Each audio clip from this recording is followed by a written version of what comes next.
Hey everybody, nice to see y'all. My name's Chris over here. You might see we've been trying to drop the median age of the band a little bit. Yeah, special fun day we have in store together.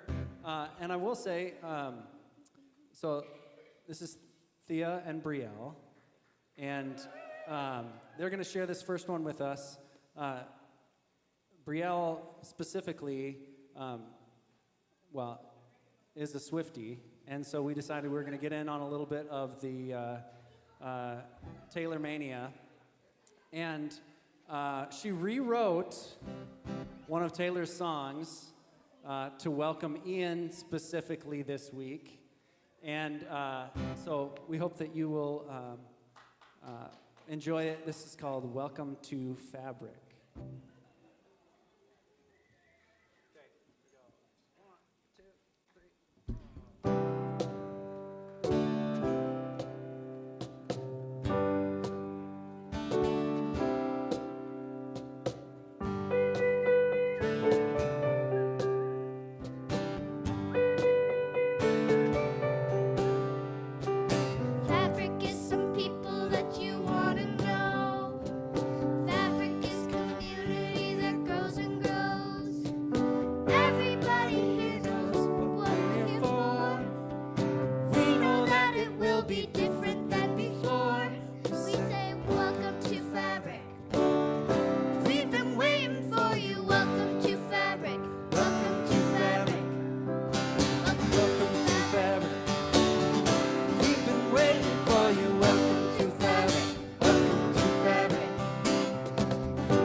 Well, thank you, girls. We're gonna do one I don't think we've ever shared here before, but I do believe that there are some. I believe that there are some Greatest Showman fans among us, right? So this is called "This Is Me," and especially on days when we particularly welcome new folks and welcome kind of new parts of ourselves into the spaces. I want you to feel like you can take up some space, like you can be you in whatever form that needs to be today. So this is called "This Is Me." Feel free to stand up, move around as you need to.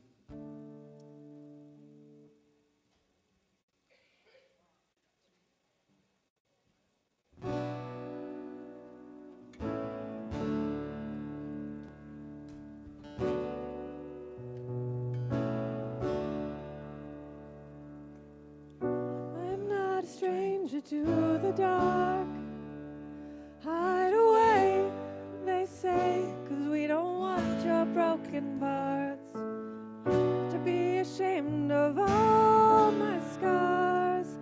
Run away, they say, no one will love you as you are. But I won't been breaking down to dust. I know that there's a place for us, for we are glorious. When the sharpest word's gonna cut me down, gonna send the blood, gonna drown 'em out. I am brave, I am bruised, I am who I'm meant to be. This is me.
right, well, this is another one that just reminds you that it's just A-okay that you're here. Thrilled that you are. Let yourself be just as you are. Because yeah, when you're here, you're family.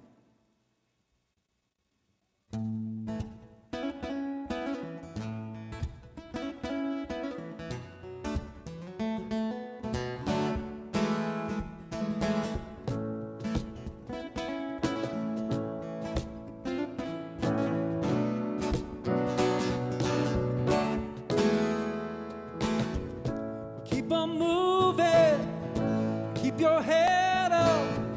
I'll keep my ears open and I'll try to keep my mouth shut. Keep your dreams, keep your grip loose. They say today's got a day's worth of issues. We've all felt some hard times, we've all found ourselves on hard trails. Those hard times and hard trails have brought us all right here and now. If you're here, you are home. You sing that out. If you're here, you are home. 'Cause we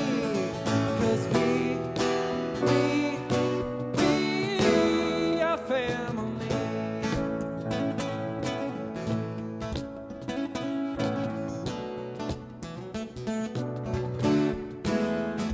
Keep on breathing, keep on breathing, keep on pushing.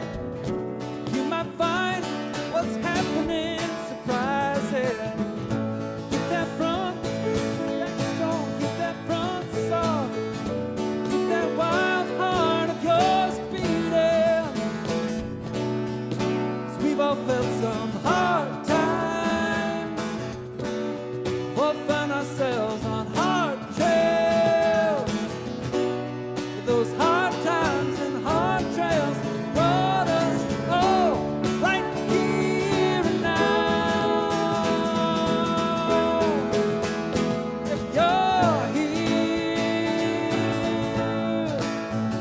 you are home. If you're here, you are home. 'Cause we are family.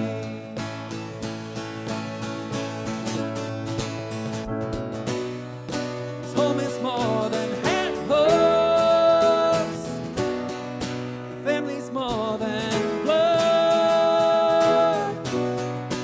Life is more than slowly dying.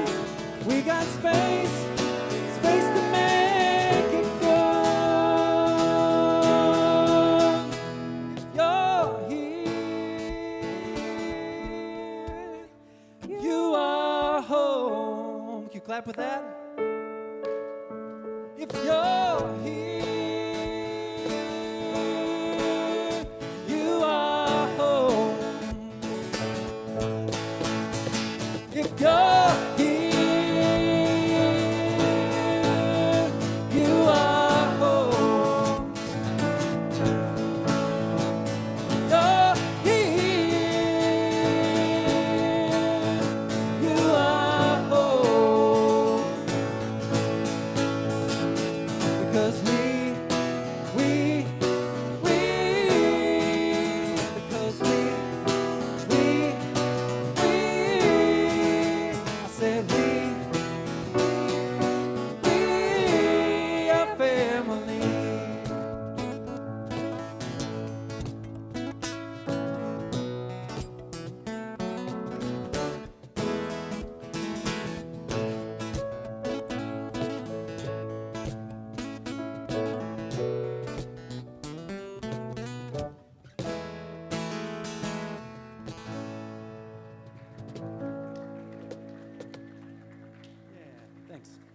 ahead and have a seat if you would, please.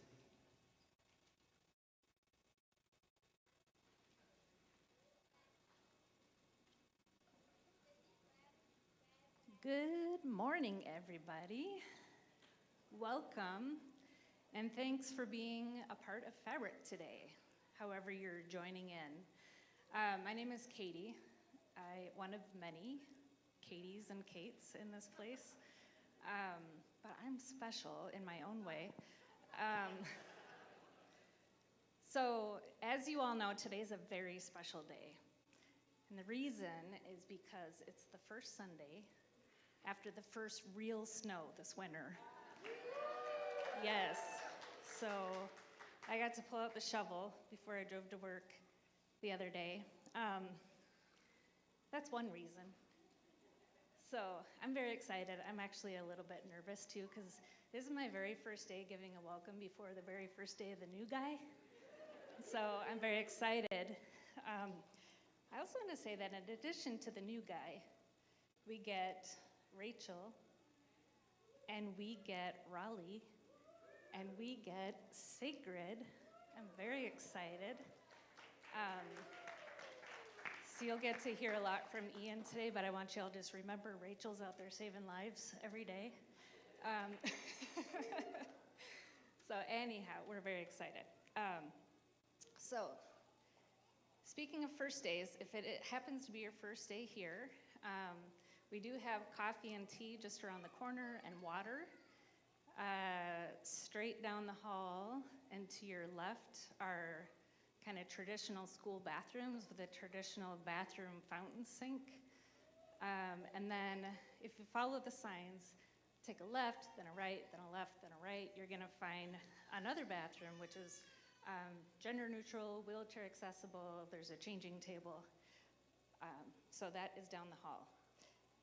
So next, I want to extend a special welcome to all kids, including Raleigh and Sigrid. We do have special stuff here going on at Fabric for you because we want you all to experience the same stuff that we adults get to enjoy here in this room, except you have more fun while you do it. So in a little bit, you'll be going out to the media center or the gym, depending on what your age is. So you can just look for the signs out there and have an adult bring you back there. Or if you're old enough, just bring yourself. That's fine. All right, so before you go, kids, there's two things I want to do. One is I want you to meet somebody. And two, after that, we'll do a little we're going to practice something before you go. So first, I'd like to introduce the new guy.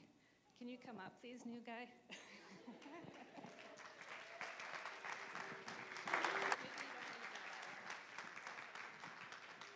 I figure one of these mics is gonna work right now. Look at this, Katie got me set up with a Britney Spears microphone. This is pretty exciting. I'm Ian, good to meet you all. Glad to be here. Anything else? Do you have any advice for the kids before they do their practice and then go off? Oh, advice for the kids. Oh gosh, pressure's on. Raise your hand if you think of yourself as a kid. My hand's up. Yeah? Okay, so kids, always remember to play and have fun, right? And be curious. Keep learning, keep exploring. That's my best message I can give you. Very good. Nice job. Thank you. All right, so here's our practice. I don't know if any of you, I just want you to think of in your head of a first day. First day you did anything. Got on the bus, started a new job, met some new friends, went to a writing class, whatever. We were talking at home, we were talking about feelings when you have a first day. Sometimes nervous, sometimes, will people like me? Sometimes, will I fit in? Will I know what to do? So when you are feeling nervous, something that you can practice is always with you, and that's your fingers and your thumb. You rub them together real gently. So on your fingertips, you have fingerprints, right? And every single fingerprint is unique. If you compare yours to someone close to you, you'll notice that there are differences, or you can do like a fingerprint with finger paint. So every person is unique and special. So no matter where you go on any first day, you're bringing all the things that are unique and special about you, And you also know that someone else is bringing something unique and special about them. So if you're a little weak in this thing, they're probably strong in another thing, and together it works out pretty well. So fingers together and just a few deep breaths before we head out. Just gently rubbing your fingers, feeling every ridge in your fingertip, your fingerprint.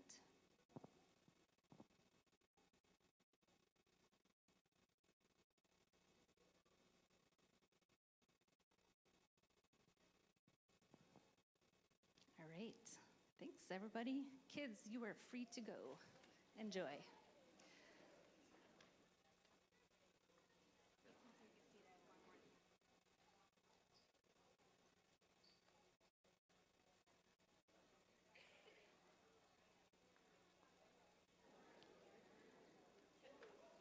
Okay. Oh my gosh, that's good. Okay, so in your Sunday paper, everyone should have a communication card. Can a few people hold up your communication card so we all know what it looks like? It's white. So this is where you write your name. On the back, you can write whatever you want us to know. If there's something that you'd like us to be thinking about with you, praying for with you, if you want to compliment someone, if you want to let us know we're out of napkins or whatever, anything like that.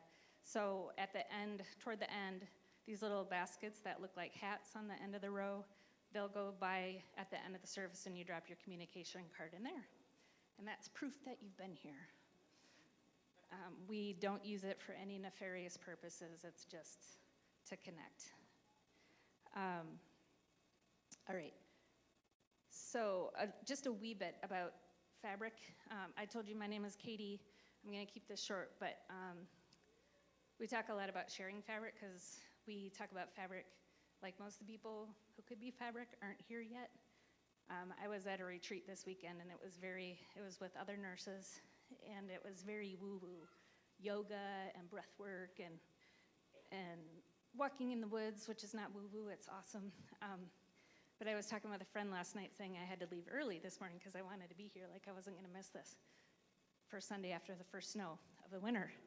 And so she wanted to know what was so important for me to go.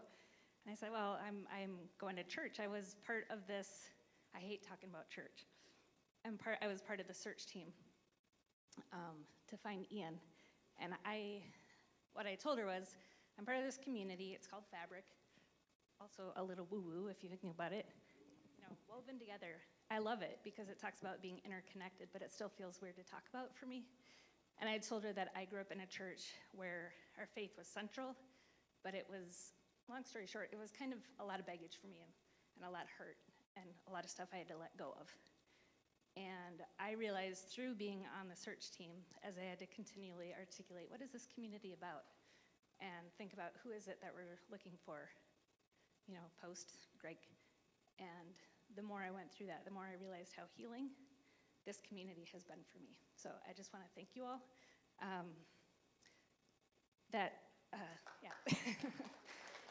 So I think that's about all I have to say. There might be one more thing to check off my list. Oh, say hi.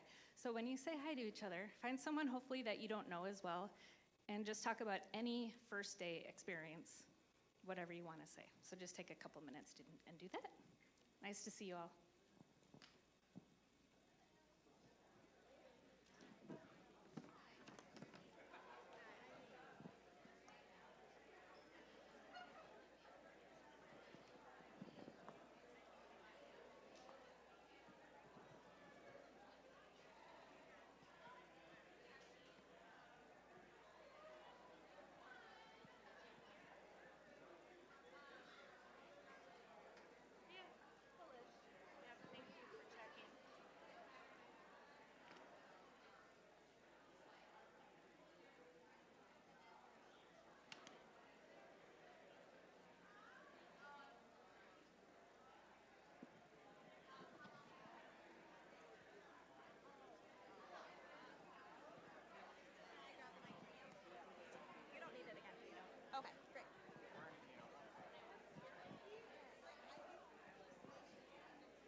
Testing, testing.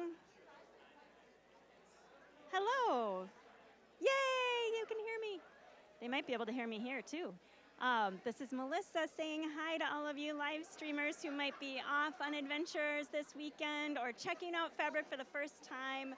Whatever the reason, we're so glad you're able to tune in and be with us on this special day when we're welcoming Ian McConnell for their first day with Fabric. And we've all had first days, right? So if you want to just share any kind of hello in the chat, like where you are right now, where you're saying hi from, a message for Ian or for Fabric, or a first day memory, like what was that like for you? So, you know, everyone here, it was their first day here at one time. So hopefully if you've never made it into this space, someday you will, and that you will be a really great presence for someone else who's coming into a new space this week. So thank you so much for being with us. And we're so glad to connect and love hearing from you, whether it's here in the chat or we have a virtual communication card on our website, just under contact. You can go there and just type away as much as you want. We'd love to hear, and thanks again. Bye.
Hey guy, what you doing?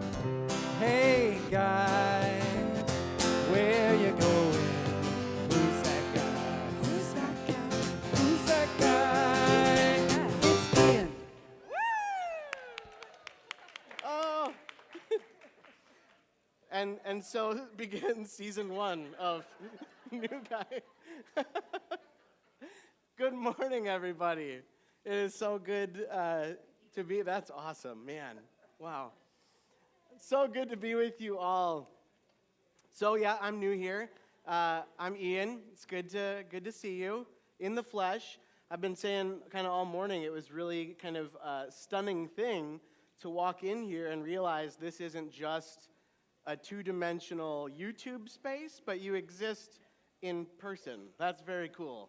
And I'm really, really, really excited to be with you. So the whole purpose of this series, New Guy, is to kind of get to know each other, start getting to know each other a little bit better. And so I just, I'll hit some highlights for you. I'm Ian. I'm Rachel's husband. I'm Raleigh and Sigrid's dad. Let's see, what else? I love live music, so this already, seeing Chris Tripolino in concert and the band, how cool is that? I'm a Timberwolves fan, so for those of you keeping score, this is the first good year I've had in 18 years. Love basketball. A little too short to play it well. kind of funny. I had a dream 2 weeks ago on a Wednesday night that I was playing basketball, and I hit a three. I just drained it, nailed it, swish. And I woke up with the worst knee pain. So I'm 37, and I'm already starting to feel that, like, the age starting to, and I know everyone else who's older than me is rolling their eyes at me right now. But I learned what the word bursitis means, and was walking with a peg leg for a week. It was great. I was very nervous that I'd show up today with an immobilizer on. What else? I'm really into trying at least my best in community to materialize goodness and kindness and squishy tender love in the world, and I hope that we can all do some of that together. Okay, and before I go on, I just big thank you to everybody. I walked in today and it's just chaos, right? There's chairs getting set up and there's rehearsals going on and there's coffee being made, and so big applause for everybody who's been holding down the fort and who shows up every week to make this happen. Thank you. I mean, that's really incredible. And a huge big thank you to the staff at Fabric, who I started on Wednesday, and they have been the fire hose that I'm drinking from. They are my best coaches this week and cheerleaders, and so to all of you on staff, Heidi and Melissa and Chris and Della and Jen and Katie, thank you for your work holding down the fort here too. So thank you. What an incredible staff. So like I said, I just wanted to hit on some of the kind of highlights of who I am and where I've been and kind of what brought me here, what excites me about this place, knowing full well that one day isn't enough for you to know me very well and for me to know you very well. So it's going to be a process, right, of learning about each other and getting to know each other, and that's all right? Thumbs up? Sweet. And if anything I say inspires a question that you might have, I have great news. Next week, we're going to probe your curiosity a little bit and do a question and response time to get to know each other a little bit more. So we would love to get as many of those questions in, like, starting today. So if you have a question, feel free to put it on your communications card. I just learned what that is this week. And pop it in, and we'll collect those. You can write an email. There's social media, all sorts of ways to submit questions. And we'll take them live next week, too. So if anything I say inspires a question, please do make note of that. Okay, so I am from a faraway land called St. Louis Park. I was born and raised in St. Louis Park, Minnesota. My parents met at Westwood Lutheran Church when they were teenagers in St. Louis Park. My grandpa was the custodian there. My father-in-law, Rachel's dad, was the pastor there, so we also met at Westwood. We're kind of tied to that place. And then that's where I was raised too.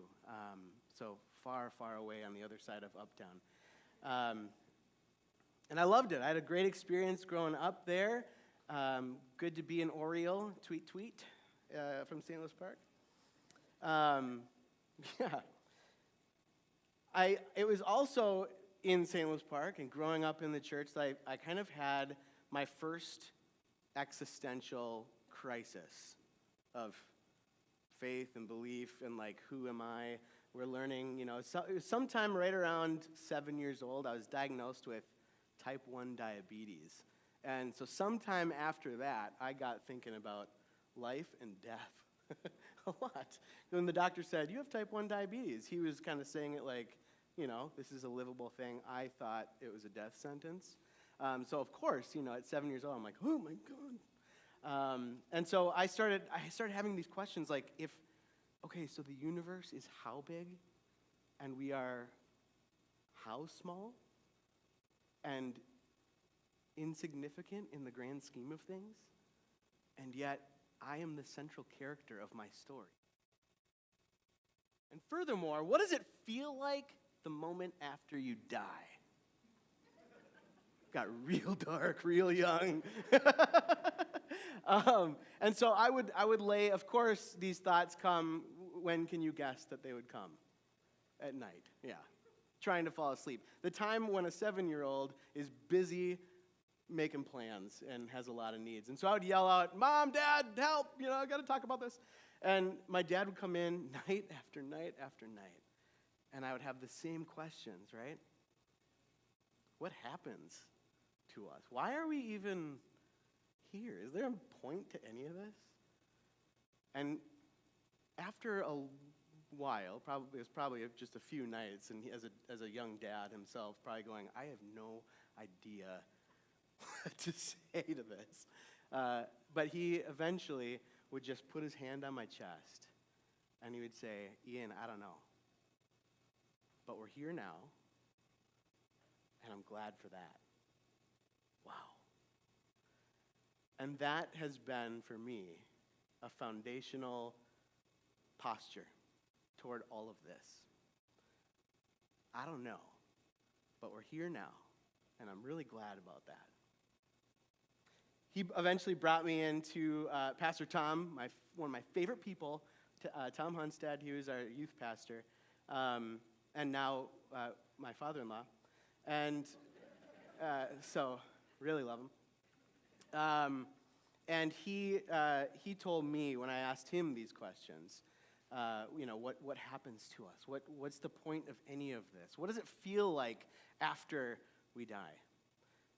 He eventually landed on another foundational truth for me, which is, it's going to be on your screen, the people who are talking about it don't know.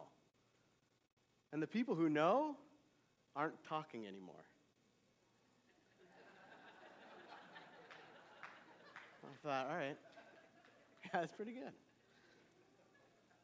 And so from an early age, I really had to embrace the reality that most about what we hear about these conversations, most about what we think we know to be true, right, is kind of based on like para-Christian fan fiction, like Dante's Inferno and white American evangelicalism. We don't actually know anything, and that's such a gift. It's kind of amazing. It gives such meaning for now, for the moment that we're in. And I just have always then gone back to my dad's response, a hand on the chest. You can do it with me. Hand on the chest. I don't know, but we're here now, and I'm glad about that. So after my experience growing up in existential anxiety child moment, I went to college. I started at UMD in Duluth, spent a year there, transferred to the main U, the Twin Cities campus, dropped out, and eventually graduated from Augsburg University. So, yeah, woo! Glad there's some other Augies. We're usually kind of a quiet, like, oh, cool. But it was my first weekend on campus at UMD in Duluth. There was this like hyper-Christian neighbor of mine in the dorms, Griggs Hall, invited me to, there's going to be a speaker, it's going to be great. I had no idea what he was talking about. There was no context or like agenda for this speaker. It was just going to be engaging and about like purpose and meaning and whatever. We got there and it was this inter-varsity meeting. Everybody there apparently had already been part of this group, right? It was this kind of Christian campus thing. And what they ended up doing was playing on the screen the portion of that movie, The Passion of the Christ. It was pretty new at the time. Like, just the most brutal, violent, and then, like, tried to evoke an emotional response, and then they said they kind of locked in on me and my roommate, who were the only newbies there. We were the only new people. So talking about a new first day experience, they kind of locked in on us, and they said, if anyone is new here, we invite you to stand up, and we will put our hands on you, and pray that you might be saved. And I'm going, what the hell does that even mean? But now I can't stand up. I don't want strangers touching me, right? So I looked over to my roommate, Matt, and I was like, we got to get out of here. But I don't know how. They're going to, pin us down. So we got up and literally ran out of the room, ran through campus. UMD is basically a tunnel system. UMD students are gerbils, and because of the cold. And we ran back to our dorm, and the first thing I did, I sent an email to my pastors from my home church and the youth director, and I said, what the is that about? I am not familiar with this brand. If that's what it is to be a Christian, I'm out. I'm out. And from that moment, freshman year, 18 years old, the height of wisdom, I decided I am not a Christian. I will go to church when my mom wants me to. But I am not a part of that. And that was, I would say that was my first major, what the heck are we doing to each other moment. It was just a couple years after that I had transferred back to Minneapolis. Was living on campus at the U, and the youth director from my home church, Nick, his name is Nick Lovis, he sent me a note and he said, hey, would you come? We're going to do a youth group on Wednesday night, and I have a PowerPoint, but I'm going to be playing guitar, and I just need somebody to hit the forward button. Will you hit the forward button? And I was like, yeah, but I'm not part of this. So I hit the forward button, and then the next week they had a PowerPoint too, and they needed somebody to hit the forward button. And then the next week they were going to do an overnight lock-in, and they needed somebody to hit the forward button. And before I knew it, I was at youth group every Wednesday as a young adult and helping out. And really what it was is this is my home church. These are the kids now in high school who I grew up babysitting. I just loved them because I knew them, right? We were in community together. And so I sort of stumbled into church work. Nick eventually went to be a teacher. He went to Hamlin to get his teaching license. Now works in the Hopkins School District. And he said, I'm leaving. We were on a youth group trip. And he said, I'm leaving to be a teacher. They're going to hire a person for a year to be the interim. I think you should think about it. I know you're not part of this, but just think about it. You don't have to believe what, just show up. Be together. They need you. And I said, oh, okay, fine. Well, long story short is I ended up as the youth director at Westwood for a year. And then I didn't know if I loved it because I knew those kids, or if I loved it because I actually loved being a constant presence in other people's lives and being a part of them. And so I ended up going to figure out, outside of my home church, I had to figure out, do I love this or not? And I went to the most faraway place I could possibly think of, 2009, right after the election between Obama and McCain, to a little town in Alaska called Wasilla, which is really only known, I think, because of Sarah Palin. That's her town.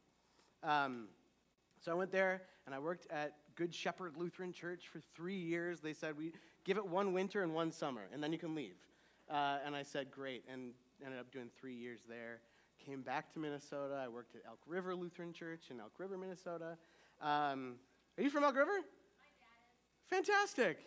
That's great. Yeah, at this church, while I was there, it was a missions, a new start. They were kind of experimenting, and they ended up buying a building. It was a bank on the river of the Mississippi, and they bought a bank for the church and turned the vault into a bathroom. What a cool place to make a deposit, right?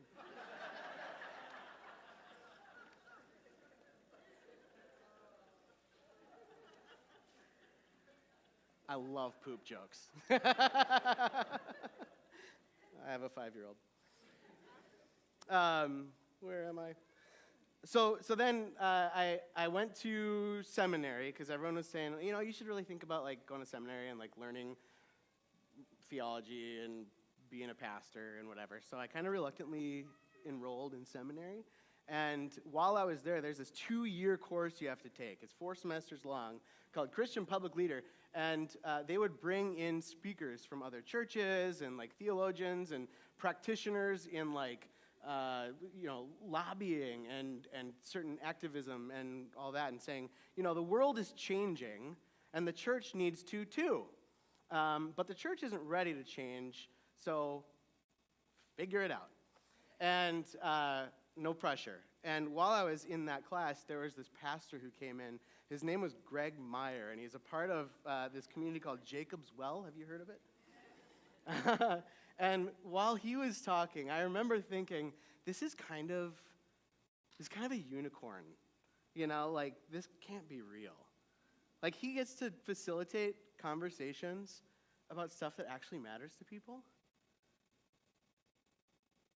And he's not being held hostage by, like, the bullies in the room? Like, that was my first thought, right?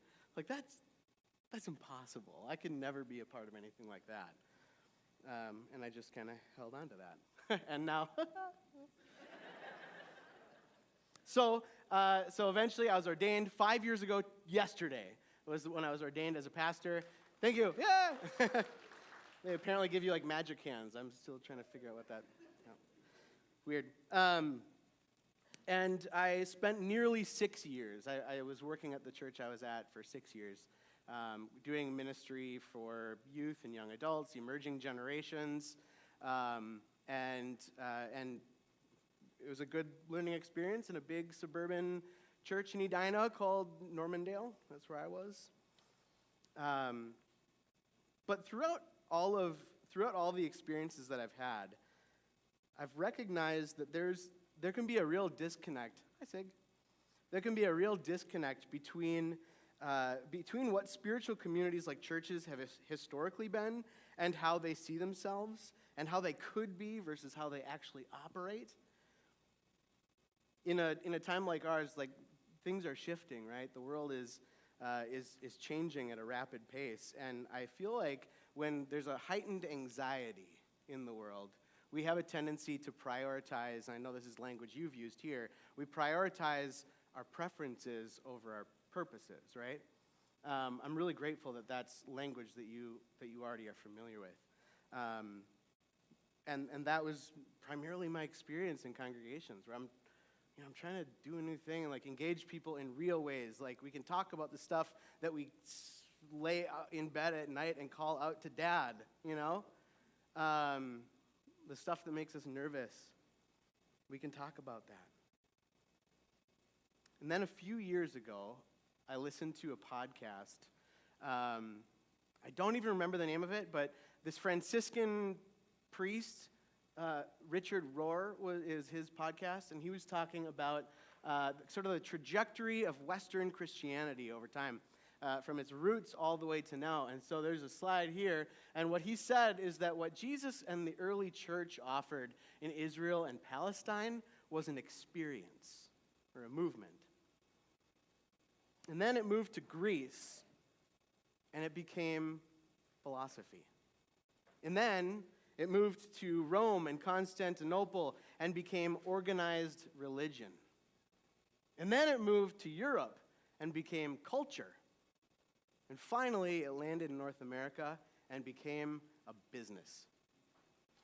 And it shocked me to hear that truth about, in broad swaths, big strokes. On your Sunday paper at some point, whether it's today or the next couple days, I'd like to invite you to consider your relationship to the idea of Christianity as an experience, as a philosophy, as an organized religion, as a culture, as a business. What sticks for you? What resonates? What makes you cringe or recoil at that? It'd be interesting just to think about that. But for now, I've given you a little bit of kind of where I've been in my position and the things that I really chew on a lot. And I'll share more over the years, I'm sure. but I want to turn to all of us, because these few weeks really are about getting to know each other a little bit better. And I want to say that I'm so grateful for the search team. I know how many of you here, I know there's a few who aren't here, but hand up if you were on the search team. Yeah, there's a couple. It was such a beautiful thing to see you throughout the process in action together. I felt like you all really were representing a diversity that's found within this community, a diversity of belief and sort of posture towards organized religion and towards God even, toward that third strand, what the source of love and creativity and that which is beyond our ability to understand. I was really moved by that, and so I got to witness through your conversations with me, and now get to name the elephant in the room. The elephant in the room. It seems to me that there are questions about fabric. Who are we going to be going forward? Do you feel that? Are we going to be like a super churchy church? Are we going to be like anti-church? Post-church church? Chris taught me a new term this week. Non-dual, apophatic, post-church church. Did I get it? Are we going to be that? Or something else? The last thing on your Sunday paper, there's a kind of a continuum about your comfort level, talking about God, about the third strand, about whatever metaphor we want to use to try to understand this thing, this force, this whatever. And I'm curious for you just to take a moment to look at that and find, maybe even mark, where's your comfort level? Like all the way from God who to like, yeah, I had coffee with them this morning. Give that thought for a moment. And then a moment of courage. I'm going to move across the room. This over here is God who? And when I'm standing sort of in the neighborhood of your comfort level, would you raise your hand? So starting here, God who? What's that? I'm going to go, let's say to the candles over there. That's coffee with them. All right, so here, moving across. There's hands going up. We go in front of the table. This is kind of like the midway point, like, all the way to coffee with God. What I just saw is that there is, not only is there diversity in the room, but I saw that we are a community that can name that out loud. There's diversity in the room, and yet we're here together. I'm glad about that. I'm glad about that. Just yesterday, I took my kids to one of their best friend Bryce's 4th birthday party. It was at Edinburgh Park in Edina. Cold day in the winter, on a Saturday, indoor park, 4 birthday parties. Can you imagine the chaos? It was so wild. There's like hundreds of kids. There could have been a million. I don't even know. It was like there were children crawling on themselves. I'm pretty sure I brought my own 2 home. It was so nuts. And I was sitting on this bench. I told the kids, I'm going to post up right here. If you need anything, come find me. There's a mom and a grandma right behind me. And this little girl came up, and she kind of had this forlorn look. I thought she was coming up to me. And turns out her mom was right behind me. And she said, Mom, will you come in there with me? And her mom was like, nah, I don't want to. And she said, I just want to know somebody. She wasn't there with any of the birthday parties or with friends. She was there by herself. Will you come in with me? I just want to know somebody. And it was this heartbreaking, heartwarming, I don't know, experience. And I thought, isn't that just what we all want? To enter somewhere and know somebody, to be known. What I most appreciate about my early experience with you all. In fact, one of the primary reasons I'm so excited to be here with you is that while most churches that I've been a part of are filled with a similar kind of diversity from here all the way to here, it's not always spoken out loud. It feels too risky to say that out loud, right? To actually admit, like, I've got doubts. I don't know, but I'm showing up, right? This seems to be a community, though, where we can speak it out loud. We don't need to seek unity through uniformity. We find our unity in diversity, right? Thank God for that. I mean, we find that diversity here when we gather on Sundays. We find that diversity within your fabric groups, I've heard, in all the ways that we show up in the world as fabric. That diversity exists, and we can talk about it. It's not scary. That's fine. That's good. It's a good thing. One of my favorite gospels, there's 4 gospels. They're kind of the life and times of Jesus. And my favorite one is John. And in John, I think Jesus kind of talks a little bit about this dynamic. He's talking, Jesus finds himself surrounded by this huge crowd of people. He's been doing like signs and wonders and healing people and bringing people who had been ostracized back into community. And it's sort of making people mad, like the religious authorities of the time and power, the powers that be. And so he's trying to describe, using these analogies, his purpose, right? Why did he come? What's this all about? And they're not getting it. And so he tries another analogy to explain what he's trying to do with the time that he's got on earth. And it's to liberate people. It's to free people. It's to find people who are maybe on the margins and make sure that they have a place to belong and be known so that when they go to Edinburgh, they can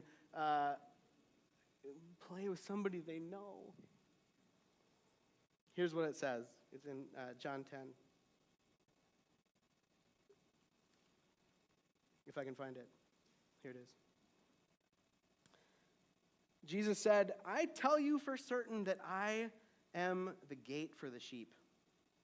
Everyone who came before me was a thief or a robber, and the sheep did not listen to any of them. I'm the gate. All who come in through me will be liberated. Through me they will come and go and find pasture. A thief comes only to rob, to kill, and to destroy. I came so that they would have life, indeed, so that they could live life to the fullest. I think that is wonderful that he articulated it that clearly. I mean, over time, a lot of people have had a lot to say about what Jesus did for folks back then and what he does for us now, but I'm going to take him at his word in this one. He's got this radical imagination for humanity. That we don't have to just take life as it comes and accept it at face value. We too can return to having a deep experience of living life to the fullest. This, I trust, is the deep value of this community that is Fabric. This is the deep value. Living in an honest relationship with ourselves, among all others, alongside the spirit of love and creativity and liberation for all that really is too big and too magnificent for any of us to wrap our heads and our imaginations around. And so while it's true that I am the new guy, we are a new family here, I have confidence that because of who you already have been, because of who you are, that we are going to continue to seek life lived to the fullest throughout time together, with conversations that matter. We're going to continue to be woven deeply into each other's lives. We will continue to do some good weaving in the world. And so thank you for your warm welcome. Thank you for existing as the kind of community that I need. Amen. I see you. Amen. Thank you for seeing me. Amen. Let's get to work. May it be so.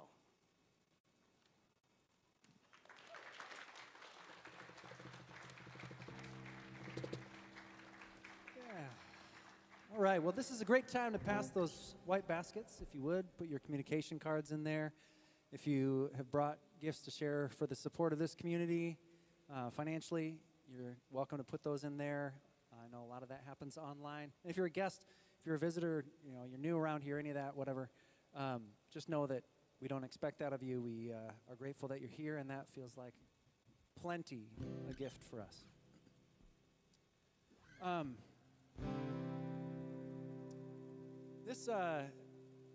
This next song is what? I think it feels like sometimes you know, it feels like you want this idea of community, right? Like you want to be woven together. You want that to feel good and whatever. But like sometimes you feel like if people actually knew what you were experiencing, that they at least wouldn't want to be in community with you, right? You know, in those hard times and whatever, and a lot of us might be here in that space today. And I think just like wherever you are and however you come, just feeling some of that today, that you are enough. We're here right now, and I'm glad that we are. And yeah, this is by a band called Giants and Pilgrims. It's called Breaking Love.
Every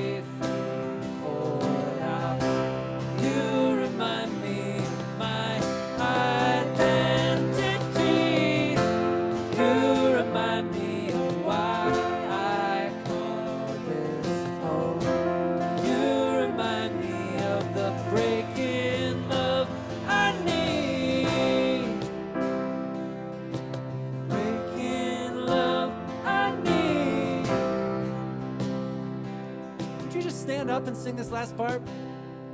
You and I have a history before mine starts. You and I share a heart since mine gave up.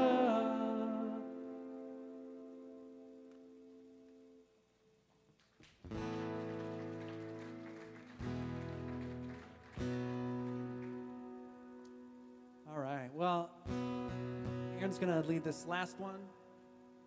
And hopefully that it feels like there's something true in here, something deeper and rich that you can return to. This is from the Highwomen. It's called Crowded Table.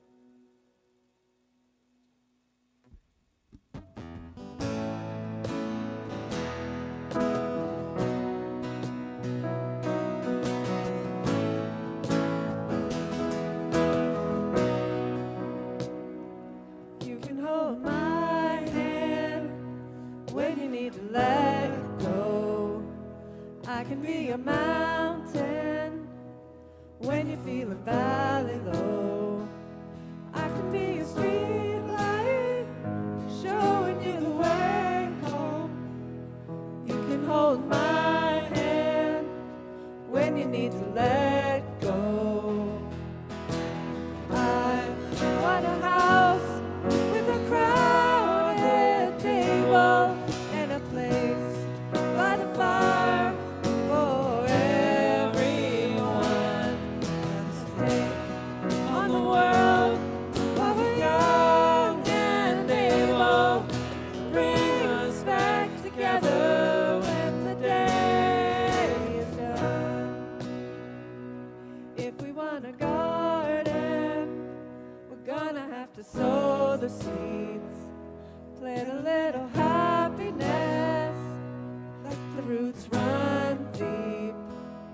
If it's love that we give, it's love that we reap. If we want a garden, we're gonna have to sow the seed. I want a house with a crowded table and a place by the fire for everyone. Let us take on the world while we're young and able, and bring us back together when the day is done. Door is always open, the pictures on my wall, and one's a little broken. Everyone belongs, yeah, everyone belongs. I want a house with a crowded table and a place by the fire for everyone. Let us take on the world while we're young and able, and bring us back together when the day is done. And bring us back together when the day is done.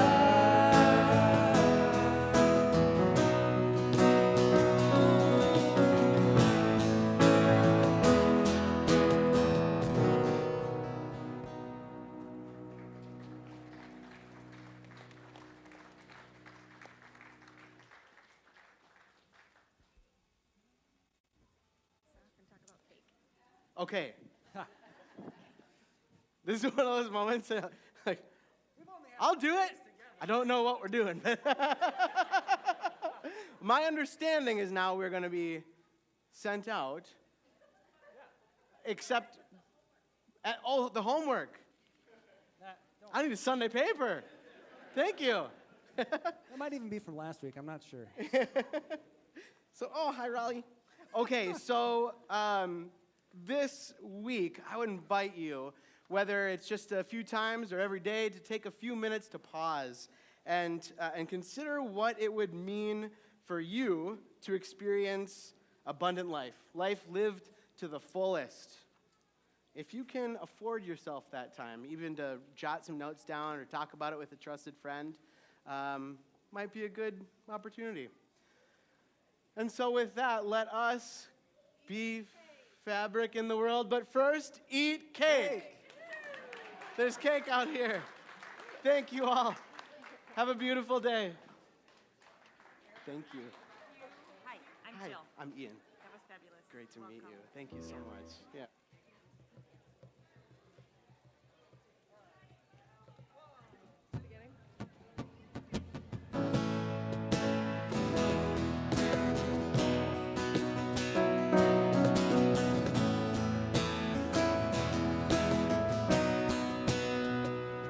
You can hold my hand when you need to let go. I can be a mountain